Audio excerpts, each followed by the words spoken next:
I was tucking my 5-year-old daughter into bed when she tilted her head and asked, "Daddy, why does Mommy kiss Uncle Mike like she kisses you?" My world stopped. Kids don't lie. They don't know how. Their words are daggers wrapped in innocence, and that one sliced me open. I smiled at her, tucked the blanket tighter, and kissed her forehead. Inside, my chest was a hurricane. I tried to play it cool. "What do you mean, sweetheart?" She shrugged, already reaching for her stuffed rabbit. "I saw them in the kitchen. Mommy was laughing and kissing Uncle Mike. She said it was a secret game." Then she yawned, as if she hadn't just nuked my marriage in a single sentence. Minutes later, she was asleep, breathing peacefully, while my heart pounded like a war drum. Walking out of her room, I felt numb. My hands were shaking, my ears ringing, the kind of shock that makes you wonder if you misheard. But no, children don't invent stories like that. They repeat what they see, and my daughter had just painted me a picture I couldn't ignore. I went downstairs, sat at the kitchen table, and stared at the purse Jessica had forgotten on the kitchen counter. She was still out working late. That purse felt radioactive. Do I look inside? Do I respect her privacy? Privacy? The thought was laughable. Privacy left the building when Uncle Mike entered my house. I opened it. Lipstick, receipts, phone charger. Nothing unusual. Then I found it. Her phone, buzzing silently in my hand. She never left it unlocked. But that night, luck, or fate, was cruel to her. No password prompt. Just a glowing screen full of sins waiting for me to swipe. There they were. Texts. Dozens of them. Can't stop thinking about last night. Next time, let's not rush. You make me feel alive again. Alive. As if I'd been keeping her dead. My stomach twisted, bile rising in my throat. One message had a photo. Her, smiling in my shirt, the one she claimed went missing in the laundry. I almost laughed. Dark humor in its purest form. My life turned into a meme template. I dropped the phone back in her purse like it burned me. Rage wanted to explode, but rage is loud. Rage gets sloppy. Instead, I sat there in the dark and whispered to myself, "Don't act, not yet. She thinks you're blind. Stay blind until it matters." But I wasn't blind. I was wide awake for the first time in years, and that's when hindsight hit like a freight train. All the late nights, all the sudden gym memberships, the new clothes, the extra perfume, I'd dismissed them as midlife sparks, self-improvement kicks. In truth, it was all prep work for Mike. Uncle Mike. The man I trusted around my family. Here's the thing. I wasn't always naive. Jessica and I started strong. College sweethearts.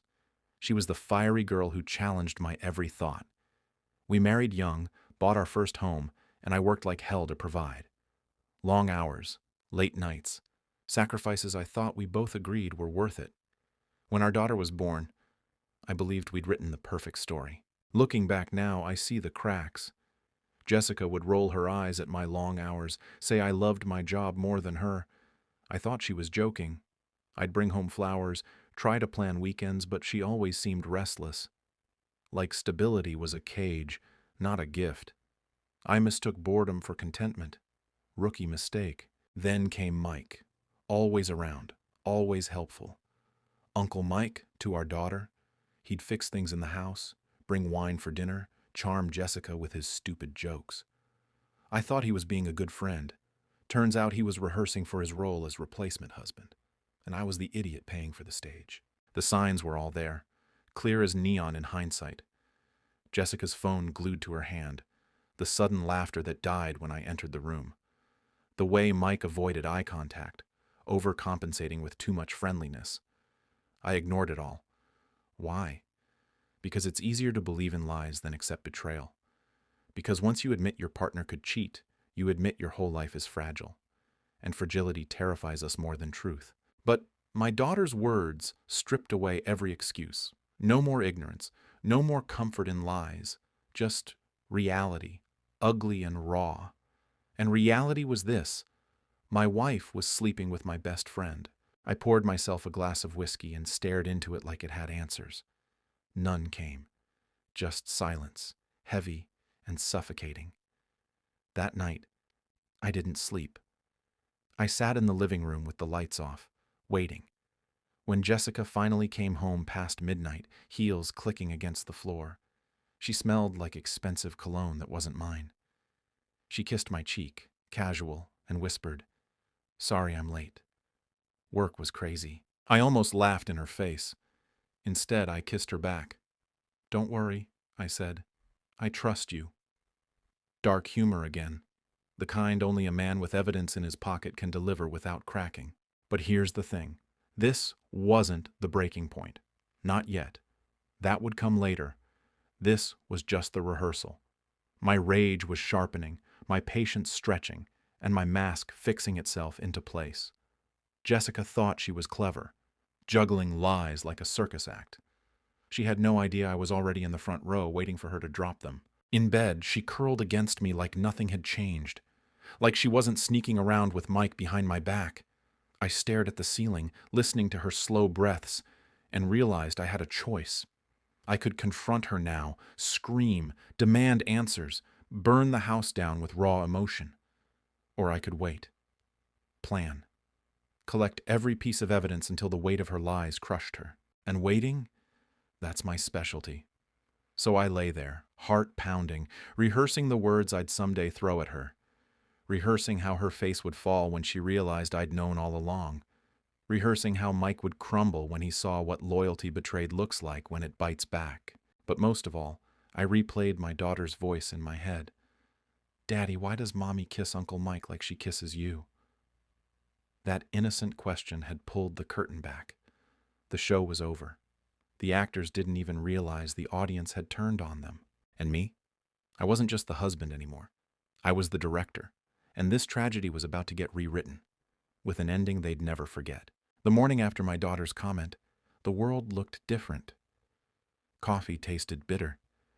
The sunlight through the blinds felt harsher. Jessica hummed in the kitchen, flipping pancakes like she hadn't been exposed the night before. She smiled at me with syrup on her lip. I wanted to tell her, "Wipe your mouth. You've already got lies dripping from it." Instead, I smiled back. My performance had begun. I studied her carefully. Every glance at her phone, every too long pause before answering. She thought she was being slick. She didn't know she was auditioning for the role of caught red-handed. The more she tried to look normal, the more obvious it became. A guilty person overacts. She was practically putting on a Broadway show. My daughter sat at the table, babbling about cartoons. I watched Jessica kiss her cheek, that maternal warmth glowing like nothing was wrong. That's when the cruel irony hit me. Cheaters don't just betray their spouses, they betray their children too. They gamble with innocence for the thrill of a stolen kiss. And Jessica was all in. Later that week, I began my investigation. Not loud, not messy, quiet, methodical, like a man polishing a blade before the strike. I started with her calendar.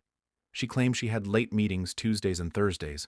Coincidentally, those were also the nights Mike's car wasn't in his driveway. Cute. Almost insulting, really. If you're going to betray me, at least put some effort into the cover story. I downloaded a tracking app, slid it onto her phone one night while she showered. She thought I was snoring in bed. She didn't know I was wide awake, laying the trap. A little swipe, a little tap, and suddenly I had her itinerary better than her own planner. It was ethically gray, sure. But morality goes out the window when your wife kisses your best friend like he's family. The first ping nearly broke me. Hotel. Same place, 2 Thursdays in a row. The kind of hotel where rooms are rented by the hour, not the night. I stared at the map on my phone, hands trembling, then laughed under my breath. "Uncle Mike, huh? At least keep it classy, Jessica. I gave you a house. You settle for a cheap mattress that smells like bleach." But the best evidence didn't come from the app. It came from the mouth of babes. One night, my daughter brought me a drawing. Crayon scrawls of stick figures. Her, Jessica, me, and someone else. A tall figure next to Mommy with a smile bigger than mine. Above it, in crooked letters, "Mommy and Mike's secret game." She handed it to me proudly. "Look, Daddy." My throat tightened. That drawing was worth more than any receipt or text message. It was the testimony of innocence. I kissed her forehead, told her it was beautiful, and tucked it away in a folder. My evidence folder. Every lie Jessica told added another page. Late-night text screenshots, credit card charges at restaurants she'd never mentioned. The drawing. Piece by piece, the case was building, and Jessica had no idea she was the defendant. Still, doubt crept in at times. What if I was wrong? What if it was innocent? Then Jessica would stroll in, smelling of cologne that wasn't mine, and the doubt evaporated like smoke. I started testing her with small questions. "How was work?" I'd ask casually. She'd hesitate, just a beat too long. That hesitation was everything. Liars stumble over silence. One night I asked, "See Mike lately?" She blinked. "Oh, no. Why?" That stutter sealed it. Because Mike had just texted her 2 hours earlier. "Can't wait till Thursday." I knew, because I'd read it while she was in the shower. The woman couldn't lie her way out of a paper bag, yet she thought she was smarter than me. Mike, on the other hand, avoided me like the plague. He used to drop by unannounced, crack open beers, act like he owned the place. Now he barely made eye contact. When he did, it was forced. His smile looked like a man holding back vomit. Good. Guilt is a poison. Let it eat you alive, Mike. Let it choke you every time you shake my hand. The more evidence I gathered, the calmer I became. Rage had turned to strategy. Betrayal had turned to focus. I wasn't a man in pain anymore. I was a hunter, patient, deliberate. And hunters don't scream at the prey. They wait for the perfect moment to strike. One evening, Jessica came home late again. She kissed me, her lips trembling just slightly. I tasted guilt more than lipstick. "Long day?" I asked, casual as ever. "Yeah," she said quickly. "Work's killing me." I chuckled. "Work must be one hell of a lover. You keep coming home exhausted and glowing." Her eyes widened for a fraction of a second. Then she forced a laugh. "You're silly." Dark humor again. She thought I was joking. I wasn't. I was sharpening the knife with every word. I began planning scenarios. How would I expose them? A dramatic confrontation? A quiet reveal? Maybe both. Maybe I'd invite family over, project the texts onto the TV like a twisted PowerPoint. Or maybe I'd catch them red-handed and let their shame be the only soundtrack. Options swirled in my head like a director planning the final act of a play. But one thing was certain. I wouldn't just confront them. I'd destroy them, piece by piece. Jessica thought she was playing a secret game. She didn't know I'd already rewritten the rules. And Mike? Poor Mike. He thought he was stealing my wife. He didn't realize he was digging his own grave. Every time Jessica lied, she gave me another gift. Every time Mike avoided me, he admitted guilt without words. They weren't just cheaters. They were clowns juggling dynamite. And I was sitting in the audience with the lighter. The tension grew thicker each week. Jessica's lies became sloppier, Mike's excuses thinner, and my daughter, bless her heart, kept innocently dropping truth bombs at dinner. "Uncle Mike picked Mommy up again today," she chirped once. Jessica nearly dropped her fork. I smiled into my glass. Did he now? How thoughtful of him. Jessica's laugh was brittle enough to crack glass. At night, I replayed it all in my head. The signs, the lies, the evidence folder growing thicker, and each time the rage dulled just a little more. Not because it was gone, but because it was focused. I wasn't a husband scorned anymore. I was a man preparing for war. And war, when done right, isn't loud. It's silent until it explodes. Jessica and Mike had no idea the countdown had already begun. The night it all came to a head was quiet at first, deceptively quiet. Jessica came home late again, heels clicking softly on the hardwood. I was in the living room, leaning against the wall like I belonged there, a glass of whiskey in hand, the calm before the storm. She didn't notice the folder on the coffee table. My collection of evidence neatly stacked, each page a dagger waiting to be unsheathed. She smiled at me, warm, innocent. I returned it with my own smile, one that didn't reach my eyes. "Long day?" I asked, voice casual. "Yes," she said, brushing a strand of hair behind her ear. Crazy at work, meetings, emails, I nodded, sipping my drink. Sounds exhausting. My tone carried a hint of amusement. Dark humor that only I understood. Because I wasn't just tired. I was awake, alive, and fully aware of the lies she fed me every day. Then she saw it, the folder. Her expression faltered, microseconds of hesitation betraying a lifetime of deceit. "What's that?" she asked, voice too calm. I smiled, slow and deliberate. "Oh, this? Just some memories. Drawings, texts, receipts, little things you left behind." Her eyes widened. Panic flickered, then fear. That's when Mike called. Timing, perfect as ever. She hesitated, then stepped back. "It's nothing, just work stuff." I gestured toward the folder. "No, it's everything. And I think you'd like to explain why my daughter drew this," I said, picking up the crayon-scrawled paper. Stick figures, Mommy and Mike, smiling. Next to them, crooked letters. Mommy and Mike's secret game. Jessica's lips trembled. Mike's voice stammered over the phone. "We can talk later." I cut him off with a single word. "No." The room went silent except for the faint hum of the refrigerator. My pulse was steady, controlled. Rage had transformed into precision. "You betrayed me," I said to Jessica. "All those nights, all the lies. Do you know what you taught my daughter about trust?" Her eyes filled with tears. I didn't mean..." "Didn't mean? Don't insult me. You didn't mean to destroy your family, yet here we are. And him..." I pointed to the phone speaker where Mike's voice squirmed. "He thought he was clever. A wolf in my home. Did you think I wouldn't see through you?" Her shoulders slumped. I could almost hear the surrender before the words left her mouth. I'm sorry, I never wanted to hurt you." Sorry. A word so small it couldn't contain the avalanche of betrayal. I closed the folder slowly, letting the papers rattle like the chains of guilt I'd wrapped around them. "You both underestimated me. Always did. But lucky for me, I was watching. And now? Now. You get to face the consequences. Every lie, every stolen moment. It all ends tonight." Jessica's sobs filled the room. Mike's voice on the phone cracked as he tried to defend himself. I let them stew in their panic. Silence is heavier than words when the guilty are trapped. I didn't scream. I didn't throw anything. I let the quiet suffocate them.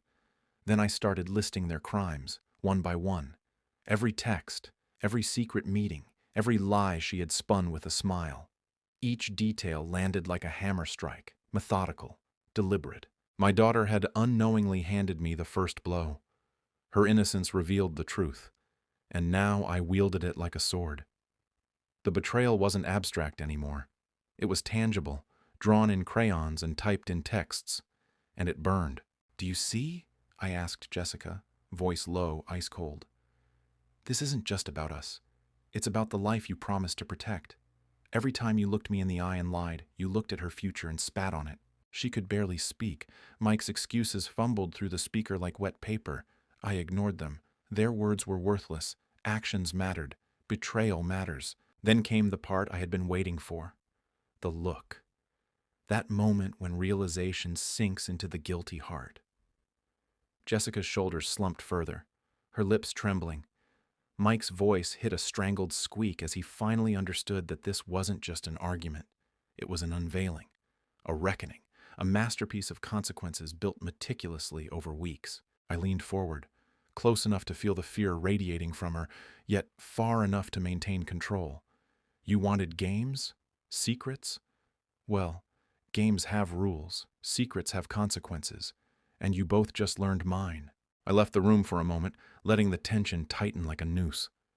When I returned, the folder sat open on the table, evidence spilling over like a river. Her eyes darted to it again. "Please, don't," she whispered. I smiled, dark and deliberate. "Oh, I will, but not for revenge's sake. No, that's too easy. I'm doing this to teach you both a lesson you'll never forget." Over the next hour, I systematically revealed every detail. The hotel pings, the flirty texts, the drawings, the receipts. She had no excuses left. Mike had no defenses left. I spoke slowly, deliberately, savoring the collapse of their little world. Then I brought in my daughter, not to punish her, but to show them what they'd endangered. "Look at her," I said softly. "She sees, she remembers, and one day she'll understand everything. Don't think your lies stay hidden forever. They echo." Jessica's tears fell freely now. Mike's voice was nearly a whisper. I let them absorb it, every drop of shame. This was more satisfying than anger. Revenge isn't about noise. It's about silence that screams in the guilty soul. By the end of the night, I made decisions. Separation, custody, boundaries. But also a clear line in the sand. I wasn't broken. I wasn't defeated. I was in control. My daughter would be protected, my home reclaimed, and my dignity, priceless, was intact. They thought they had won. They thought they could play games with my life. But in the quiet, dark corners of the night, I plotted a future where the lessons they learned would sting forever. I watched my daughter fall asleep in her room later that night. She was oblivious to the chaos, the war I waged for her innocence. I kissed her forehead gently, whispered, "You showed me the truth." And for the first time in weeks, I felt calm, controlled, whole. In the days that followed, Jessica and Mike realized the cost of their deception. I never screamed. I never threw punches. I let reality, evidence, and my calculated actions deliver the final verdict. And when all was said and done, the universe felt right again, because justice had a quiet, perfect way of arriving. Looking back, I see now that it all began with a simple, innocent comment. A child's question opened my eyes. A daughter's trust revealed the lies. And I, armed with patience, strategy, and a little dark humor, became the storm they never saw coming. Because in betrayal, timing is everything, and I had all the time in the world.